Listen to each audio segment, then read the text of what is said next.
तर दुसरा फायलम आपल्याला बघायचा बाळांनो, दॅट इज फायलम निडारिया. आता निडारिया या फायलममध्ये एक्झाम्पल्स दिलेले आहेत. कोणते कोणते एक्झाम्पल्स आहेत बघा. तर हायड्रा हा जो आहे तो फ्रेश वॉटर आहे. त्यानंतर Aurelia which is also called as jellyfish. Physalia ज्याला दुसरं नाव आहे Portuguese man of war. Adamsia sea anemone त्याला दुसरं नाव आहे sea anemone. Diploria which is also called as brain coral. Gorgonia ज्याला आपण सी फॅन असं देखील वाटणार आहे. आता हे जे सगळे एक्झाम्पल्स आहेत या एक्झाम्पलमधलं फ्रेश वॉटर जो आहे म्हणजे फ्रेश वॉटरमध्ये सापडणारा जो ॲनिमल आहे तो आहे हायड्रा. बाकीचे सगळे जे आहेत ते सी वॉटरमध्ये सापडतात. आता कॅरेक्टरिस्टिक फीचर कोणकोणते आहेत, what are the characters which are shown by these animals. तर these are mostly aquatic. Mostly म्हणण्यापेक्षा ऑल आर ॲक्वॅटिक. ॲक्वॅटिकमध्ये पण मरीनमध्ये सापडणारे आणि फ्रेश वॉटर सापडणारे एक्झाम्पल्स आपण ऑलरेडी पाहिलेले आहेत. These animals are sessile or sedentary. आता सेसाईल म्हणजे काय आणि सिडेंटरी किंवा सेसाईल दोन्ही एकच आहे, म्हणजे जे मुवमेंट शो करत नाही. Some animals are free living also. दोन्ही प्रकारचे ॲनिमल्स आहेत, सेसाईल देखील आहेत आणि फ्री लिव्हिंग देखील आहे. बॉडी स्ट्रक्चर यांच्या बॉडीचं स्ट्रक्चर आपल्याला बघायचं आहे. दे show radial symmetrical body. Radially symmetrical body आहे त्यांची. म्हणजे काय, जेव्हा आपण बॉडीला एका सेंट्रल ॲक्सिसवरून कट करू बरोबर सेंटरवरून, त्यावेळी आपल्याला दोन इक्वल पार्ट मिळतात. त्याला आपण म्हणतो radially symmetrical body. So when we cut their body into two specific plane we get two equal parts. They show diploblastic body. Diploblastic means they are made up of two germ layers. One is ectoderm and second one that is endoderm.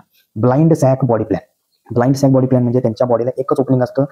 त्याच ओपनिंगमधून water food enter करणार आहे बॉडीच्या आतमध्ये बॉडीच्या कॅव्हिटीमध्ये आणि त्याच ओपनिंगमधून excretory waste आणि digested waste देखील बाहेर जाणार आहे. अशा प्रकारच्या बॉडीला ब्लाइंड सॅक बॉडी प्लॅन असं आपण म्हणतो.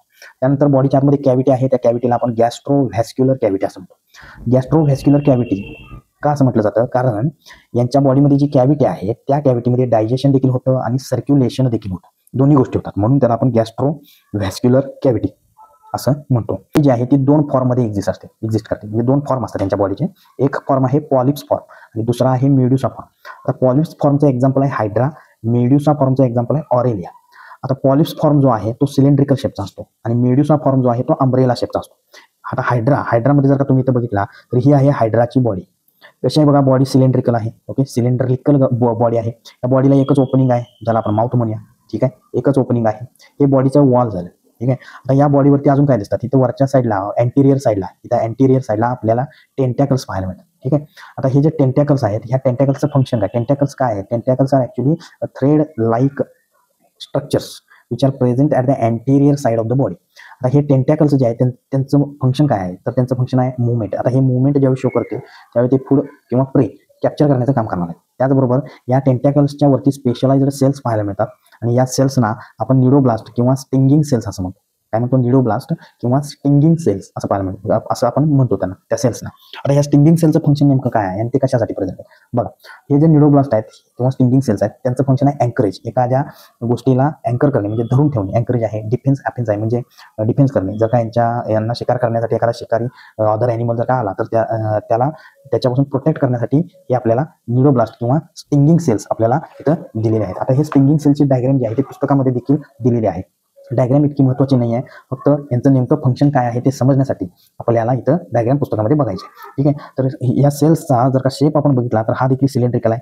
वरच्या साईडला अपर किलोम म्हणजे काय, झाकण म्हणजे टोपण. ठीक आहे, त्याला आपण अपर किलोम असं म्हणणार आहे. म्हणजे इथं एक ओपनिंग आहे या सेल्सना आणि हा सेल जो आहे तो युकॅरियोटिक सेल आहे ऑब्व्हियसली. तर अपर किलोम झाकण आहे. आतल्या साईडला काय काय दिलेलं आहे बघा, तर न्यूक्लियस आहे. न्यूक्लियसच्या आतमध्ये जेनेटिक मटेरियल वगैरे असणार आहे. न्यूक्लियस कुठं प्रेझेंट आहे, सायटोप्लाझममध्ये प्रेझेंट आहे. ठीक आहे, त्याचबरोबर अँटिरियर साईडला जे अपर किलोम आहे त्या अपर किलोमवरती एक कोनिकल स्ट्रक्चर दिलेलं आहे आणि या कोनिकल स्ट्रक्चर पासून आपल्याला काही स्पाइन्स निघतात. स्पाइन्स म्हणजे काटे निघतात. ठीक आहे, आणि हे काटे ऑब्व्हियसली प्रोटेक्शनसाठी, शिकारी वगैरे आला तर त्याच्यापासून प्रोटेक्ट करण्यासाठी. त्याचबरोबर एक थ्रेड लाईक ट्यूब सारखी स्ट्रक्चर येते, त्याला आपण थ्रेड ट्यूब असं देखील म्हणतो.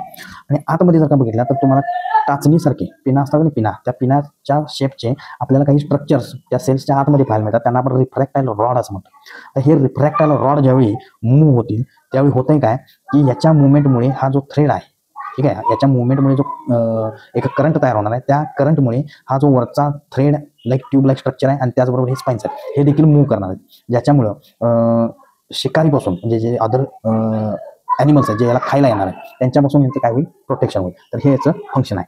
तर हे इतकं महत्त्वाचं नाही आहे, तरी पण मी सांगितलेलं आहे. त्यानंतर न्यूरोब्लास्ट फंक्शन झालं. त्यानंतर हे पॉलिश फॉर्मबद्दल झालं. एक्झाम्पल झाला हायड्रा. आता मेड्युसा फॉर्म जो आहे, मेड्युसा फॉर्म म्हणजे काय आहे तर याचा जो शेप असतो तो अम्ब्रेला शेप असतो. तर मेडुसा फॉर्म जो आहे त्याचा शेप कसा असतो, अंब्रेला शेप, छत्रीच्या आकाराचा आहे. एक्झाम्पल आपल्याला काय दिलेलं आहे, ऑरेलिया, ज्याला आपण जेलीफिश असं देखील म्हणतो.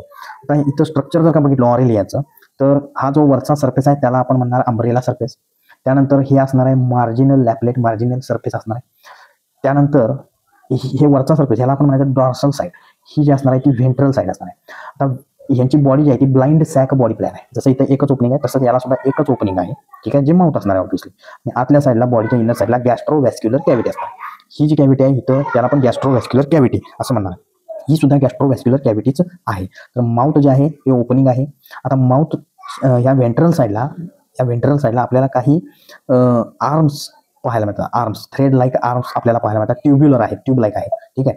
तर ह्या स्ट्रक्चरला आपण ओरल आर्म असं म्हणतो. आणि या आर्मच्या मदतीने ते फूड वगैरे कॅप्चर करतात आणि ते काय करतात, एंटर होणार आहे कशामध्ये, या माउथमध्ये. तर फूड कॅप्चर करणे, जसं आपल्याला हात दिलेला आहे, आपण हाताने काय करतो की फूड जे आहे ते आपल्या माउथमध्ये एंटर करतो. तर सिमिलरली हे आर्म दिलेले आहे आणि ह्या आर्मच्या मदतीनं फूड कॅप्चर करून या माउथमध्ये त्याची एंट्री होणार आहे. आता हे मार्जिनल टेंटॅकल्स दिलेले आहेत, जसं इथं टेंटॅकल्स आहेत सेम तसंच इथं टेंटॅकल्स आपल्याला पाहायला मिळतात. तर हे आहे मेडुसा फॉर्मच्या बॉडीचं स्ट्रक्चर. एक्झाम्पल आहे ऑरेलिया. आता रिप्रोडक्शन यांच्यामध्ये बघितलं तर दोन्ही प्रकारे होतो, सेक्शुअल आणि असेक्शुअल रिप्रोडक्शन, ठीक आहे. तर सेक्शुअल रिप्रोडक्शन कशा थ्रू होणार आहे, गॅमिट फॉर्मेशन थ्रू होणार आहे. आणि असेक्शुअल रिप्रोडक्शन बडिंग थ्रू होणार आहे. आता बडिंग काय आहे, तर हायड्रामध्ये आपण एक्झाम्पल घेऊ. हा समजा पेरेंट हायड्रा आहे, पेरेंट हायड्राची बॉडी आहे. या पेरेंट हायड्राच्या बॉडीच्या वॉलवरती आउटर साईडला एक बड तयार होतो, डोळा तयार होतो, ठीक आहे. आणि हा जो बड आहे तो हळूहळू ग्रोथ होते, ते मॅच्युअर होतं. नरिशमेंट जे आहे ते या पेरेंट बॉडीकडून घेतं, ठीक आहे. आणि एकदा का ते मॅच्युअर झाली, त्याची कंप्लीट डेव्हलपमेंट झाली की ते टायनी हायड्रा, ठीक आहे, ते डॉटर हायड्रा म्हणून आपण, हे काय होतं, या पेरेंट बॉडीपासून डिटॅच होतं आणि नवीन हायड्रा, बेबी हायड्रा म्हणून काय होतं, सर्वाइव्ह करतं. तर त्याला म्हणतो आपण बडिंग.